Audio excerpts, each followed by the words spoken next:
everyone, how are you all? I hope you are doing well. Myself Kuhu Sarkar, and today in this video I'm going to take four figure of speech one by one. So I had already started a series where I try to give definition of the figure of speech and try to make you understand. And this is the fifth or sixth part maybe, and I hope you know that I try to cover up Bardwan University major English syllabus, and I had already made many videos on sonnets and essays and many poems, so you can watch it. It is in the playlist of Bardwan University. Okay, and here I am trying to make you understand about the figure of speech. So today I take apostrophe. Apostrophe, by this figure of speech, a speaker or writer changes the courses of his theme and make a short passionate address to person who is absent. So apostrophe কি? অ্যাপোস্ট্রফিতে আমরা কি address করি কাকে? যে absent. By this figure of speech, a speaker or a writer changes the courses of his theme. Mean পুরো তার থিমটাকেই change করে দেয় কিভাবে? And make a short passionate address to a person, এবং একটা অ্যাড্রেস দেয়, অ্যাড্রেস করে, অ্যাড্রেস মানে তো তোমরা জানোই। সো অ্যাড্রেস করে যে কিনা সেখানে absent.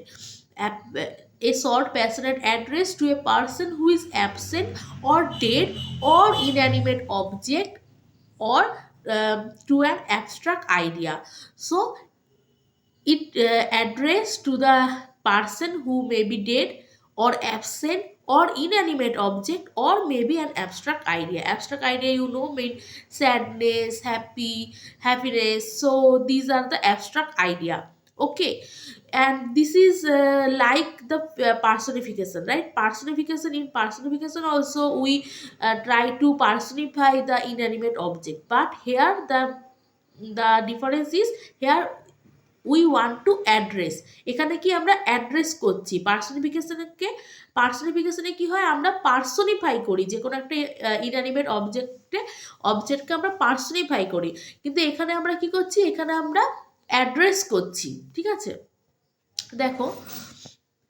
So apostrophe, a figure of speech in which a speaker directly address an absent or dead person, an abstract quality or something non-human as if it were present and capable of responding. Okay, এমন করে আমরা একে address করি যেন মনে হয় এটা এখানে অ্যাবসেন্ট, ডেড এবং ইনঅ্যানিমেট অবজেক্ট অথবা কোনো অ্যাবস্ট্রাক্ট কোয়ালিটি, বাট আমরা এমন করে এখানে অ্যাড্রেস করি যেন মনে হয় it is capable to respond us. Now, like busy old fool unruly sun, so it is from the sun rising by John Donne. Busy old fool unruly sun, why dost thou thus throw windows, throw curtains, call on us? তাহলে এখানে কি বলছে, তোমার সূর্যকে এখানে address করা হচ্ছে যে you are a busy old fool, you don't have any sense, you don't how you can come in our bedroom without knocking. So it is by John Donne, the very famous poem The Sun Rising. Then look, Milton, thou shouldst be living at this hour. So it is by William Shakespeare. William Shakespeare কাকে address করছে? মিল্টনকে address করছে। কখন? William Shakespeare মিল্টনের অনেক পরবর্তীকালের writer, কিন্তু এখানে উনি মিল্টনকে address করছে, যে মিল্টন অলরেডি ডেড, অলরেডি মারা গেছেন। So Milton, thou shouldst be living at this hour. Oh judgment, thou art fled to brutish beast. So oh জাজমেন্টকে এখানে অ্যাড্রেস করা হচ্ছে, thou art fled to brutish beast. Oh solitude, where are they charms?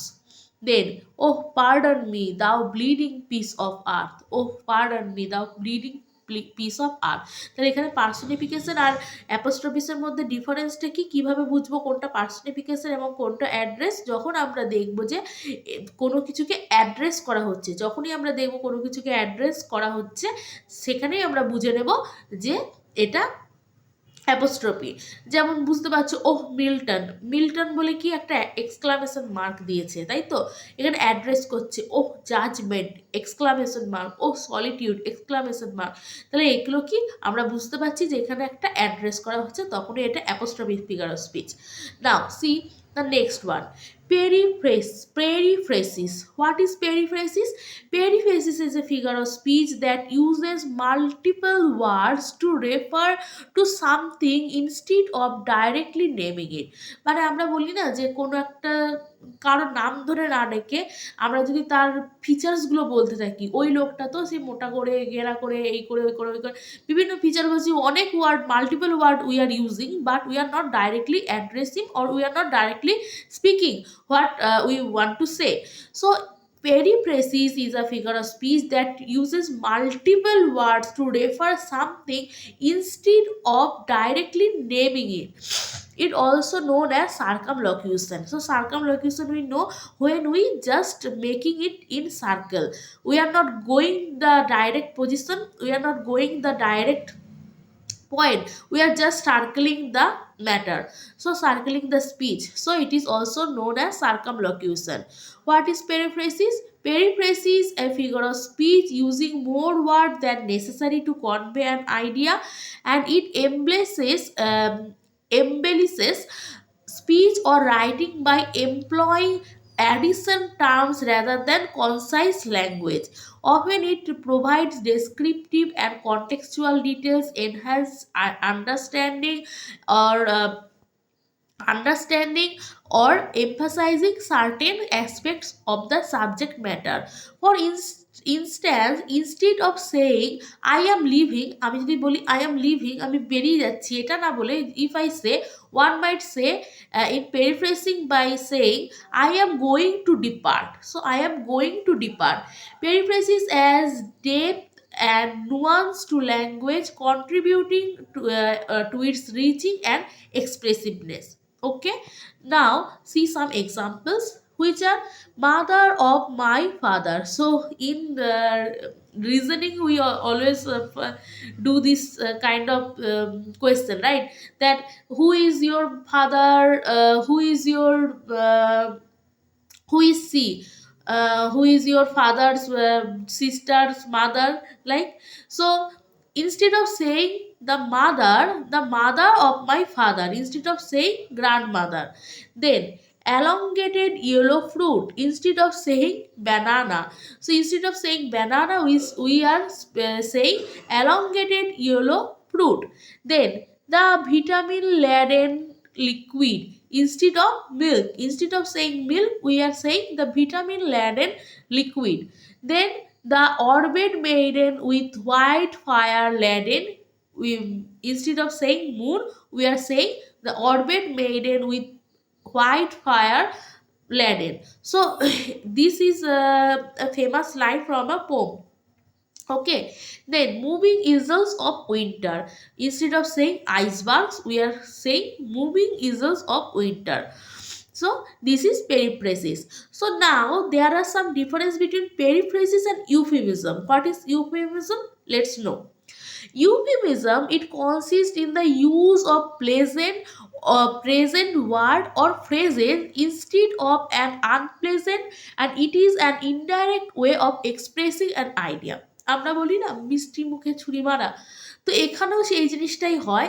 যখন আমরা কোনো একটা খারাপ কিছু, কোনো একটা খারাপ কারোর সঙ্গে ঘটেছে বা কোনো একটা খারাপ কিছু বলার আছে, তো সেইটাকে আমরা খারাপভাবে না বলে আমরা কি সেটাকে একটা ভালো মানে সুন্দর সুন্দর ওয়ার্ড দিয়ে আমরা সেটাকে সাজাই। যেমন দিচ্ছি এক্সাম্পলগুলো। It consist in the use of a pleasant word, we are using pleasant words or phrases instead of an unpleasant word. So instead of unpleasant word, খারাপভাবে বলার থেকে আমরা সেই কথাটাকে যদি একটু ভালো করে ঘুরিয়ে বলি, তো it is an indirect way of expressing an idea. তাহলে পেরিফ্রেসিসে কী হচ্ছিল, আমরা যেটা শর্টে বলা যায় সেটাকে আমরা ঘুরিয়ে ঘুরিয়ে বলছি, এবং সেটাকে সার্কেল ওয়েতে আমরা বলছি, তাই ওটাকে সার্কামলোকিউশন বলা হচ্ছে। কিন্তু এখানে একটা খারাপ কথা যে হি ইজ ডেড, তাহলে এখানে হি ইজ ডেডটাকে আমরা বলছি হি ইজ পাসিং অ্যাওয়ে। আমরা কখনো বলি না যে তিনি মারা গেছেন, তাই তো, আমরা বলি তিনি দেহ ত্যাগ করেছেন। তাহলে এটাকে একটা সুন্দর একটা ওয়ার্ড বসানো হলো, this is called euphemism. So look, the euphemism to substitute a word or phrase with a more pleasant one. So it is to substitute a word or phrase with a more pleasant one.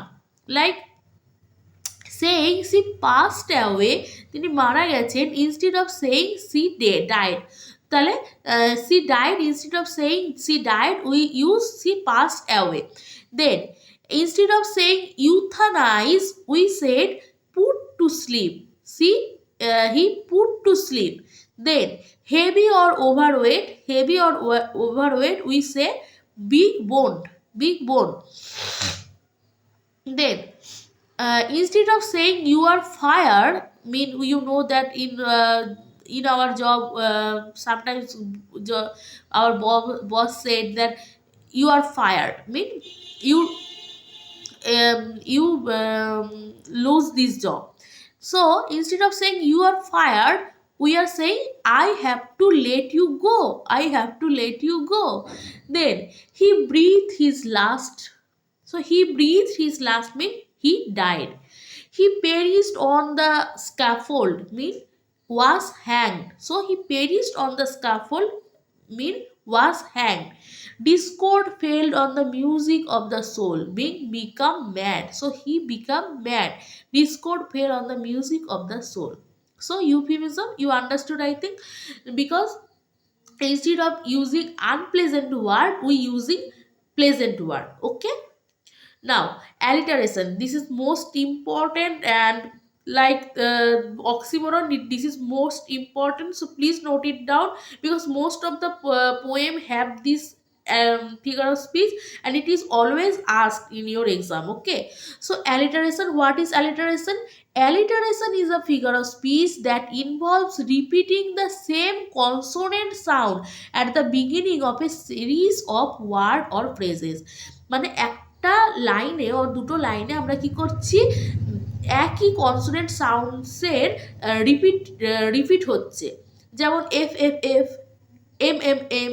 যখন consonant সাউন্ডগুলো repeat হচ্ছে তোমার পরপর in words or phrases, it is call alliteration.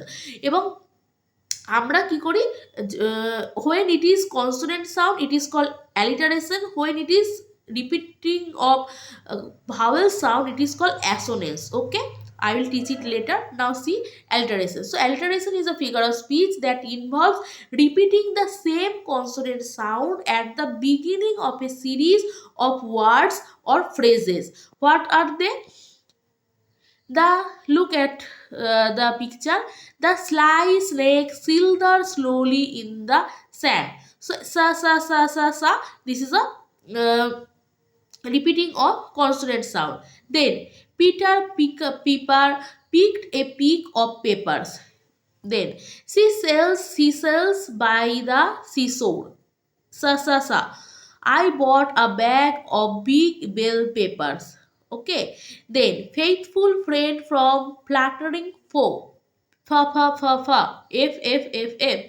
Then fair is foul and foul is fair. This is mostly asked question. Okay, fair is foul, mostly asked line. Fair is foul and foul is fair from Macbeth by Shakespeare. এখানে fa consonant sound repeating হচ্ছে। The pharaoh followed free. Fa. So the pharaoh followed free. They are also the repeating the sound of fa. So that's all. I hope you like this series and like this video. So thank you for giving your time, and if you have any queries you can ask me in the comment section.